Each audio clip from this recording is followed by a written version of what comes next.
তোলাবাজি, vote পরবর্তী সন্ত্রাস এবং সাধারণ মানুষকে ভয় দেখানোর অভিযোগে গ্রেপ্তার করা হলো দুর্গাপুর ফরিদপুর ব্লক তৃণমূল কংগ্রেসের সভাপতি শতদীপ ঘটককে। বিরোধী রাজনৈতিক কর্মীদের ওপর চাপ সৃষ্টি করে গণতান্ত্রিক পরিবেশ নষ্ট করার অভিযোগ উঠছিল শতদীপ ঘটকের বিরুদ্ধে। বিশেষ করে 2021 সালের বিধানসভা নির্বাচনের পরবর্তী সময়ে একাধিক সন্ত্রাসমূলক ঘটনার সঙ্গে তার নাম জড়ায় বলে অভিযোগ। এলাকার বহু মানুষ অভিযোগ জানালেও এতদিন প্রশাসনের ভূমিকা নিয়ে প্রশ্ন উঠেছিল।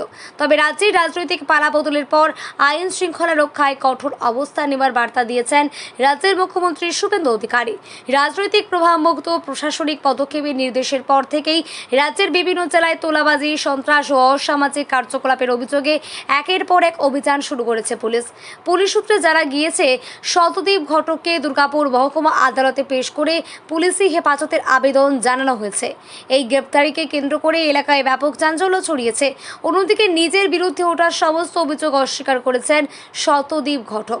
তিনি দাবি করেন, কেন তাকে গ্রেপ্তার করা হলো তা তিনি নিজেও জানেন না।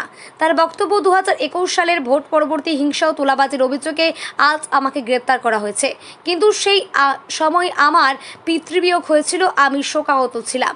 এতদিন পরে কেন গ্রেপ্তার করা হলো আমি কিছুই বুঝতে পারছি না। আমার বিরুদ্ধে ওঠা সমস্ত অভিযোগ মিথ্যে।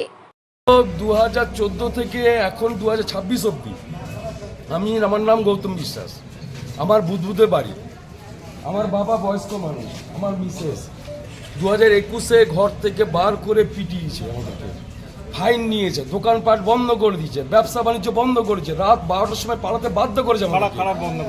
মনাকুণ্ডু টিএমসি গুন্ডা বাহিনী, মনাকুণ্ডুর নেতৃত্বে টিএমসি গুন্ডা বাহিনী, কেস নিতে দিতে পারিনি, আমরা থানাতে ঘর থেকে বেরোতে পারিনি, থানাতে কমপ্লেন দিতে পারিনি।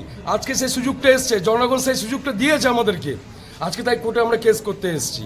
ছাড়বো না ওদেরকে, ছাড়বো না। এত গরিব লোককে এত অত্যাচার করেছে, এখন অব্দি গায়ে হাত দেয়নি, আমরা দিইনি, দিতে দেয়নি। আমাদের প্রশাসনও বলে দিয়েছে, আমাদের শুভেন্দু অধিকারী আমাদের বলে দিচ্ছে গায়ে হাত দেওয়া যাবে না, যা হবে প্রশাসন এদের অ্যাকশন নেবে, সেই রাস্তায় আমরা হাঁটছি।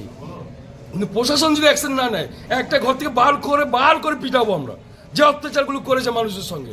ছাড়বো না একটা। কি নাম দাদা আপনার? আমার নাম গৌতম বিশ্বাস, আমি সাধারণ কর্মী, একজন বিজেপি। কোথায় থাকেন?